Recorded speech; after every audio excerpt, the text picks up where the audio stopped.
कोकणाचं अस्तित्व निर्माण केलं. आपण जर बघितलं 1950च्या नंतर हे झालं अगोदरचं की कोकण प्रांत हे स्वतंत्र प्रांत आहे, स्वतंत्र एक प्रदेश आहे, त्याचं अस्तित्व आहे.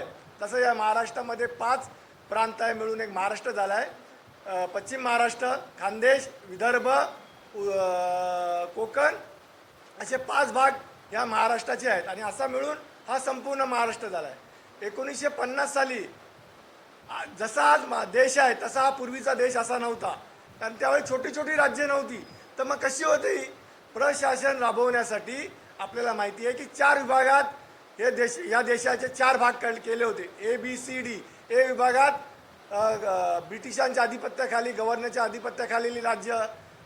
बी विभागात संस्थानिक राजवटीचे ते राज्य. सी विभागात जे ब्रिटिशांचे आयुक्त होते त्यांच्या आधिपत्याखाली राज्य. आणि डी विभागात अंदमान निकोबार राज्य. अशा 4 विभागात राज्य स्थापन झाले होते आपल्या देशामध्ये, म्हणजे 1950च्या नंतर प्रशासन करण्यासाठी. मग ही राज्य संकल्पना या जनतेच्या आंदोलनातून झाली. पण ज्यावेळी पंडित नेहरूंनी ही राज्य संकल्पना भाषिकच्या याच्यावरती धुडकवली होती, त्यावेळी धार जे कमिटी होती त्यांनी पण सांगितलं भाषिकवर राज्य होऊ शकत नाही. जवाहरलाल नेहरू, वल्लभभाई पटेल यांच्या नेतृत्वाखाली झाली, त्यांनी पण धुडकारलं. परंतु पहिली राज्य 14 झाली ती कशी झाली? सागरी प्रांत. सागरी प्रांत म्हणजे जसं केरळ, तामिळनाडू, तसं काकासाहेब कालेलकर आयोगाने सांगितलं होती कोकण हे स्वतंत्र राज्य, सागरी प्रांत त्यांनी नाव दिलं होतं कोकणाला. हे स्थापन झालं पाहिजे. पहिली मागणी तिकडे झाली आमची कोकण प्रांताची. त्याच्यानंतर ही मागणी मागे हटली.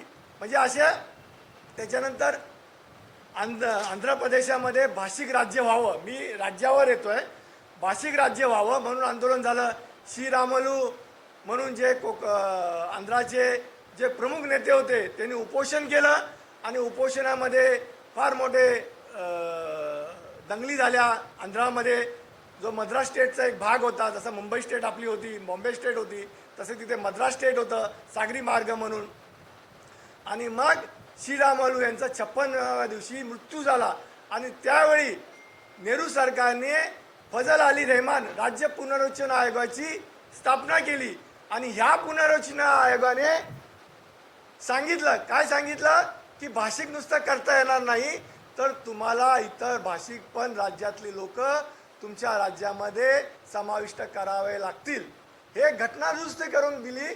आणि मग पहिलं राज्य, या देशातलं पहिलं राज्य, पहिलं भाषिक राज्य हे आंध्र प्रदेश म्हणून स्थापन झालं तेलुगू भाषिकांचं. एक लक्षात घ्या. आणि हा इतिहास या आंध्र प्रदेशाने सुद्धा सांगितलं आहे की तेलुगू भाषिकांचं पहिलं राज्य म्हणजे एक तेलुगू भाषिक आंध्र प्रदेश आणि आता तेलंगणाचं राज्य. म्हणजे आम्हाला जे बोलतात मराठी भाषिकांचं राज्य आहे म्हणून सांगतो की तेलुगू भाषिकांचं दुसरं राज्य हे तेलंगणा झालेलं आहे.